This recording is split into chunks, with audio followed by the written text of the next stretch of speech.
Not that many years ago it was impossible to drive an estate car and sit behind the wheel of a stylish vehicle that would turn your friends green with envy. But the arrival on the scene of the A4 Avant and the BMW Touring Series changed all that. And as demand for these lifestyle vehicles is increased, so has the competition. So today we're doing a group test on estates. How will the well-established Renault Laguna match up against this, the Vauxhall Vectra, Vauxhall's first estate car for 8 years? Next we've got the Ford Mondeo, the all-new Ford Mondeo I must add in case we've forgotten. And finally the long-awaited Peugeot 406. The Peugeot 406 estate is a great compromise between driving enjoyment and refinement. It's got the softest ride of the four. The 2-litre engine isn't the Peugeot's strong point and it does feel underpowered at times. However, once you get up to cruising speeds, it's as fine as the Mondeo. Well, 4 out of 5 for style, it's a good looking car inside and out. 4 out of 5 again for performance, it's certainly extremely good on the road and the engine's not so bad. And 4 out of 5 for practicality. You can get a 7-seat option and it's a good load space, even though it's not quite as good as the Renault Lagunas.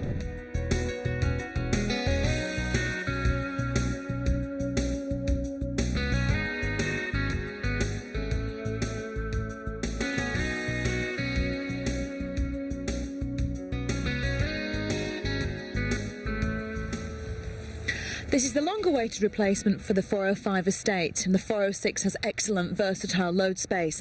There's storage features in the side, and the parcel shelf can hold up to 75 kilos, though I'm not going to risk it.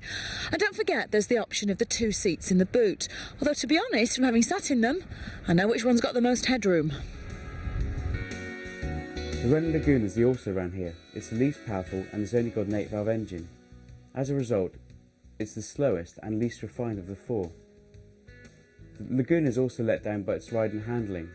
The ride can be choppy, especially when the estate's unladen, and is not as engaging to drive as either the 406 or the Mondeo estate. What do you like about it? Well, basically it's got the best load space and it's the most practical. So if you want a serious load lugger, then this is the car for you.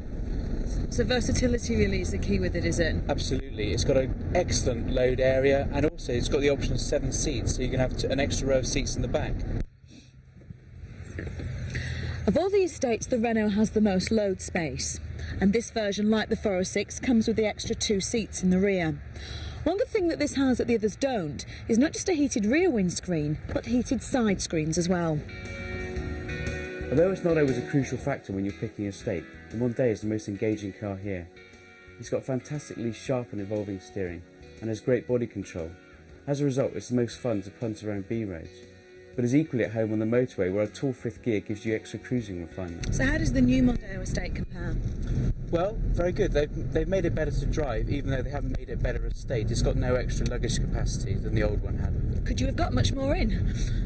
Probably not, no. I mean, it's got a great, very usable load area. It's very square, there's very little wheel arch intrusion, and there's a decent luggage capacity too, much better than the Vectra. So how does it drive in comparison to the Mondeo Saloon? Identical, just as good a ride, just as good steering, handling, it's all first class really. And of course you've got the brilliant Ford interior too. The old Mondeo estate always proved popular in its class. This time round the styling's improved, it's better to drive, but it still has excellent load space. The Vectra 2-litre estate boasts another great Vauxhall engine. It's the swiftest here and is the easiest to overtake slow-moving traffic in. It's also the most economical.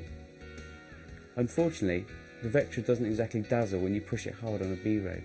It runs wide of its line quickly and vague steering doesn't always let you know what's going on. Looks-wise, it doesn't seem that different to much else that's around. What do you think of it? No, they haven't really gone bananas in the styling department. It's, how we say, conservative, I think. Is there really that much you can do with an estate, though? Well, not really, because at the end of the day they have to be functional and that usually takes precedence over design. So what about functional this time? Have they managed it?